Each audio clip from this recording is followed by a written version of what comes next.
Welcome back. In this episode, we're going to be covering basically eating enough calories and macronutrients, figuring out what your macronutrients should be, how many grams you should be getting in a day. And of course, the three macronutrients are protein, carbohydrates, and fats. In my work, coaching bioenergetics, this is a big deal. This is something that I see most people doing incorrectly. They're actually doing the opposite of what they should be doing. And it really comes down to understanding how energy production actually works. And one proxy for energy production is something called metabolic rate. We would refer to that as pro-metabolic or anti-metabolic, something that increases or decreases your metabolic rate. Metabolic rate is really the speed and efficiency at which you convert glucose, basically carbohydrates, and fat into energy. And that process happening predominantly in the mitochondria. And that end product is going to be ATP. This is the sort of chemical currency that your body needs to run itself. But there are other very important, they're termed byproducts or sort of like metabolic waste when they actually have a lot of functionality. Things like carbon dioxide, things like the metabolic deuterium depleted water that's made in the mitochondria. These things are really important. And the other thing that's made in the mitochondria, heat that actually keeps you warm. And so if your metabolic rate is low or your metabolism is depressed, things like poor sleep, weight gain, lack of hunger, this is, clinically called hypothyroidism, other things, lowered sex hormones, infertility, gut dysfunction, all of these things are really the effect of metabolic rate. And the higher the metabolic rate, the better those things are. And the lower the metabolic rate, the worse those things are. And so these are just basic body cues that you can look at to determine how you're doing. But essentially, under eating, fasting, caloric restriction, low carb diets, when you practice this as a dietary lifestyle, you're basically signaling to your body scarcity.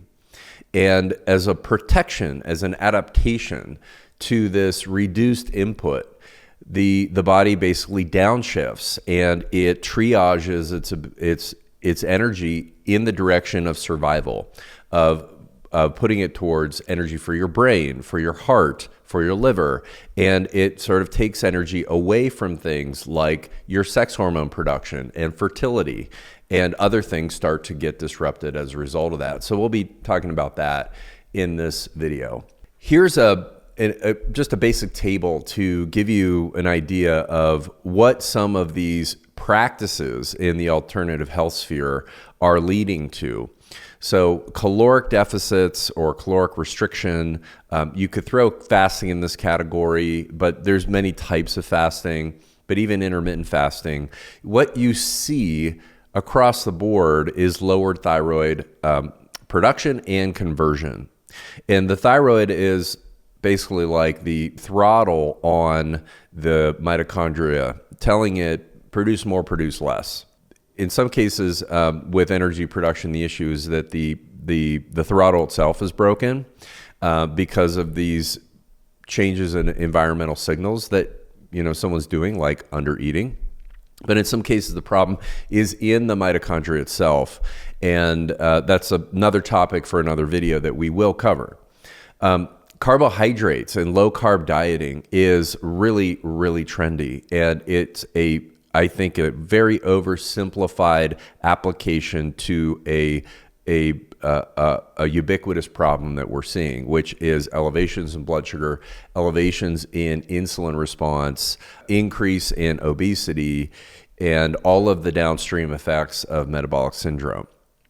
And you can be low carb and getting sufficient calories, and you can be low carb and getting insufficient calories, and both of these things are bad. An example of that would be basically being ketogenic or carnivore and getting enough calories, or being ketogenic and carnivore and not getting enough calories. So there's an example of that. And in fasting states, you might be getting a good split of the different macronutrients, but just simply not getting enough. And all of these things have biochemical effects. And just to reiterate one more time, a higher metabolic rate provides multiple health benefits. It means you're sleeping better, you're sleeping deeper, you're sleeping longer. It means you've got good gut motility, you're moving your bowels 2-3 times a day. It means that you are detoxifying properly, and your body isn't forced to store toxins that you're being exposed to. It means that you're recovering faster physically and cognitively from your previous day's tasks. It means that you have higher sex hormones, so your mood is better, you feel better, you have more drive, more energy, you are more fertile as a result of that. And that you've got energy throughout the day to perform your tasks. So this is the direct effect of having an optimal metabolic rate. A couple of key things to understand here with regard to carbs and calories is that getting enough of these things, in addition to keeping your metabolic rate high, they offset stress hormone release. And so in the initial response of the body, when you reduce carbohydrate intake or reduce calories, the body is going to respond with a stress response. And it's going to do that by increasing the release of adrenaline, noradrenaline, and cortisol. And so this is a really important thing to grasp, because even though this is super basic and it's basically like biochem 101, so many people don't understand this. If you don't eat carbohydrates, you will run a process called gluconeogenesis, which means that you will use cortisol to break down muscle tissue or the protein that you're eating, if you're eating enough, to make sugar, to make glucose for the mitochondria. And this process is a backup system because the mitochondria predominantly prefer glucose. That's how important it is that we have a backup adaptive system to support the mitochondria. And the other thing here is that with regard to fasting, overnight fasting is normal and healthy. And so the time spent between dinner and breakfast is a fast. And I think that, a good window of fasting is going to be somewhere roughly about 12 hours. It's going to be a little different for everybody. But one of the ways that you can know this is that how soon do you feel the stress hormone release? And so a good example of this is waking up at 3 in the morning. And so a lot of people do wake up at this time, 2-3 a.m. And then it takes an hour and a half or so to get back to bed, waking up because of a cortisol spike. Most of the time with my clients, I see that is because their blood sugar dropped. And their blood sugar dropped because they didn't have enough glycogen in reserve, which is stored blood sugar, to power the brain for sleep all night long. And so the blood sugar drops, and the stress response of cortisol increases blood sugar. And you can see this pretty clearly if someone wears a continuous glucose monitor. You can see this spike in blood sugar that happens that follows cortisol. And so the point here is that if you're not eating enough carbohydrates during the day, then you won't be able to store liver glycogen, and you won't be able to power sleep all night long, and you will wake up. And you may even notice this if you do sleep 7-8 hours and you wake up, and after not eating for a little while, you start to get the jitters. And the jitters are the adrenaline and the noradrenaline because of the lack of blood sugar. And so one aspect of our system here is to prevent excess stress hormone release. So some amount every day is healthy. It's a Goldilocks zone. We want to keep it locked into that zone, but we don't want to put pressure on it. A really interesting experiment was done in 1944-45 called the Minnesota Starvation Experiment. Essentially, the setup for the experiment was the U.S. Army was trying to figure out what were the basic caloric needs of soldiers that were being deployed. And also, they were trying to figure out if soldiers were lost over enemy lines and captured, but then later released, how do we refeed them without them dying? Because this is when someone's in starvation for a long period of time, there's a specific way to do that so that you don't overwhelm their body. And so they had 36 conscientious objectors that were willing to volunteer for this experiment. And here's what's interesting. Is that if you look at these guys, their mean weight was about 155 pounds. They were all in their 20s, and they were around 10% body fat. They were eating 3,500 calories to simply maintain their weight. So just think for a second. Do you know anyone who is eating 3,500 calories at 155 pounds to maintain their weight today? This is a dramatic difference in the generational slowing of our metabolic rate. And it's happening everywhere in the world, but it's we've been able to measure it quite well here in the United States, that since then we've had a significant decrease in metabolic rate, simply by noticing how many calories someone needs to eat to maintain weight, not gain or lose.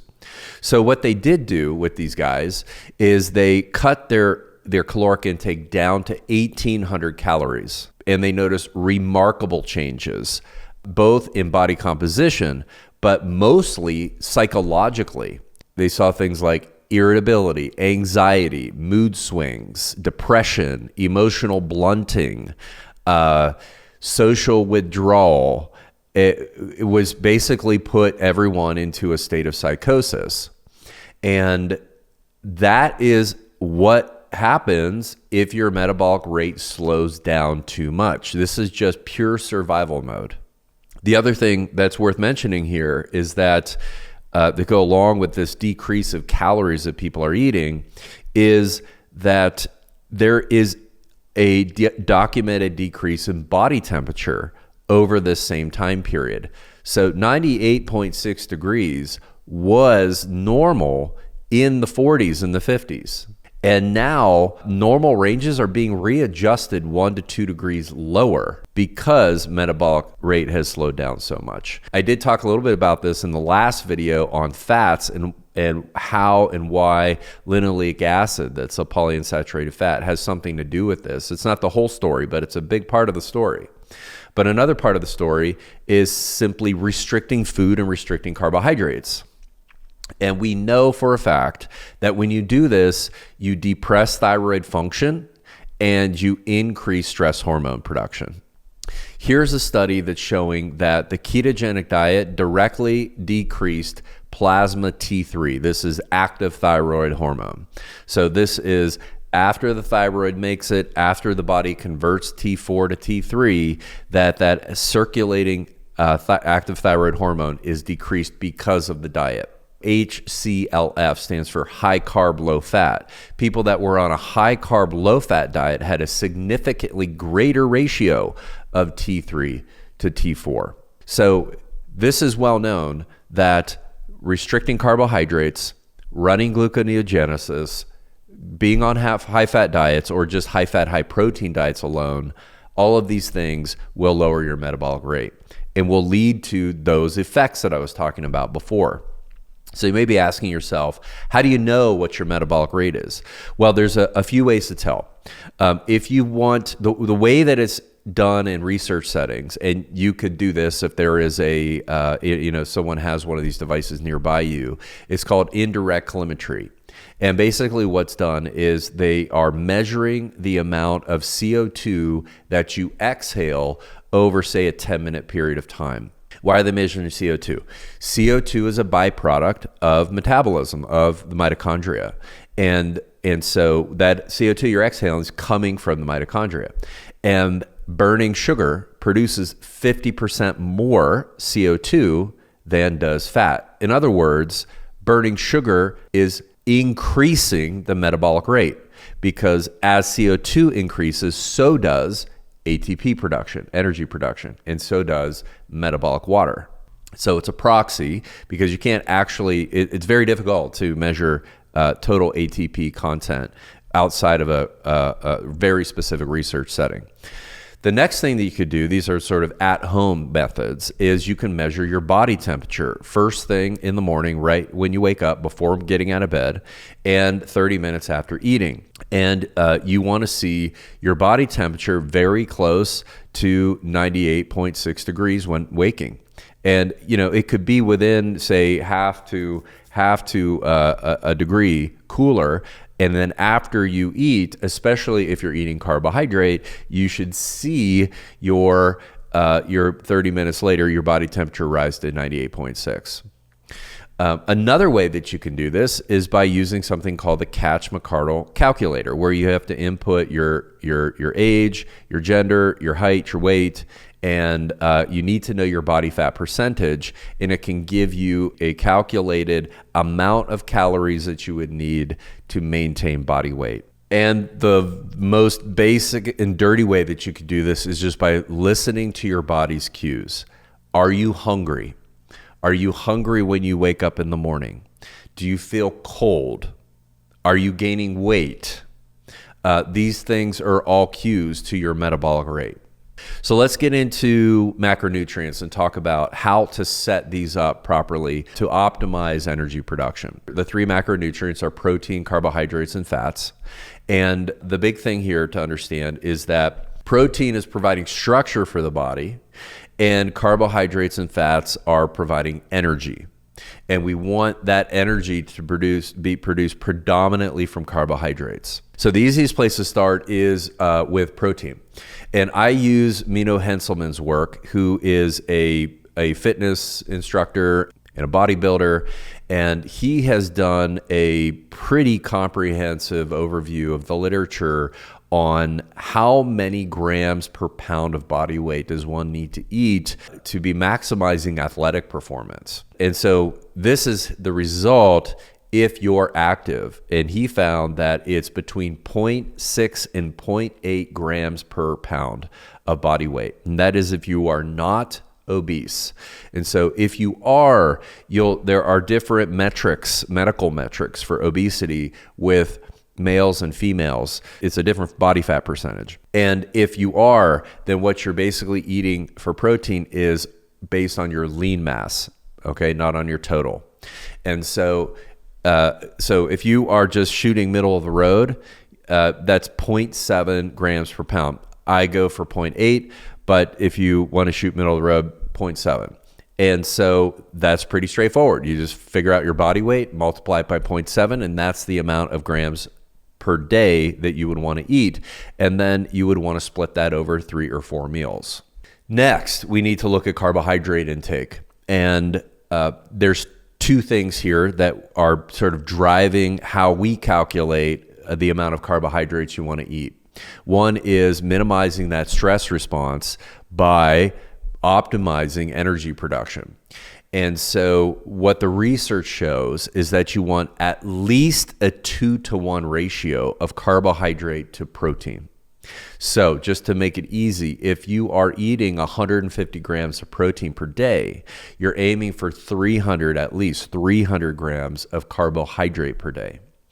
This can be increased depending on the stressors in your life, because there is a direct antagonistic relationship between stress hormones and carbohydrate. If you are very physically active, if you're very mentally active, if you're working all day, you have a lot of stress, then you would probably go up to 3-to-1 or even 4-to-1 for very active people, carbohydrate to protein ratio. That's pretty straightforward. So just calculate that. Now, the tricky part here is to figure out what carbohydrates you can tolerate. And this is dependent on your gut function. So some people tolerate simple carbohydrates more. This is otherwise known as simple sugars. So these are like fruits, whether it's in the juice form or the whole fruit form or the frozen or dried fruit form, honey, maple syrup, etc. Those are simple sugars. They break down quickly. And usually people that do better with that have some kind of digestive or dysbiosis issue. And then there are some people that can't tolerate it at all. Maybe they have a fructose intolerance, a genetic fructose intolerance. And so then you're looking at complex carbohydrates, otherwise known as starches. And examples of these are the roots and the tubers and the squashes. Okay. Some people do well with sourdough bread and some people do well with white rice. So you kind of have to find what works for you. And the only way to know that is through experimentation. So the last one and slightly more tricky one is figuring out how much fat to eat in terms of grams. Now, generally speaking, we're looking at something like 25% of your total calories of your total calories in the day are going to come from fat. So for example, if you're eating 2,400 calorie diet, then and you're going for 25%, that's about 67 grams of fat per day.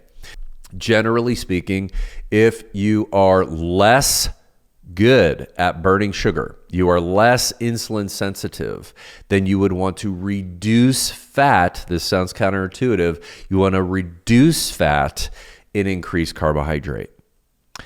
And so for people that have insulin resistance, this is the strategy to reboot the glucose burning capacity of your mitochondria. So you go, like, that's not what I'm hearing at all. And exactly right. That's not what you hear. And let me explain, because what is usually not talked about in this context is something called the Randle cycle. So when in the sort of traditional way is, okay, blood sugar's high, insulin is high, you have insulin resistance, you have prediabetes. Well, the problem is sugar, so pull the sugar out, low carb diet. And that kind of makes sense on the surface, but the mitochondria don't operate that way. There is a metabolic switch called the Randle cycle that they use to determine which fuel source to use, glucose or fatty acids.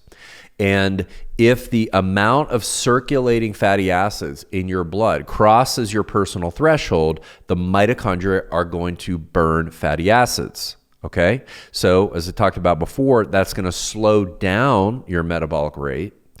And then your body goes, well, what do we do with all this sugar? We got to move it out of the blood somewhere. So the first thing it's going to do is it's going to fill your glycogen stores in muscle and liver. And then once that's full, it has to put it somewhere. So it's going to store it as fat.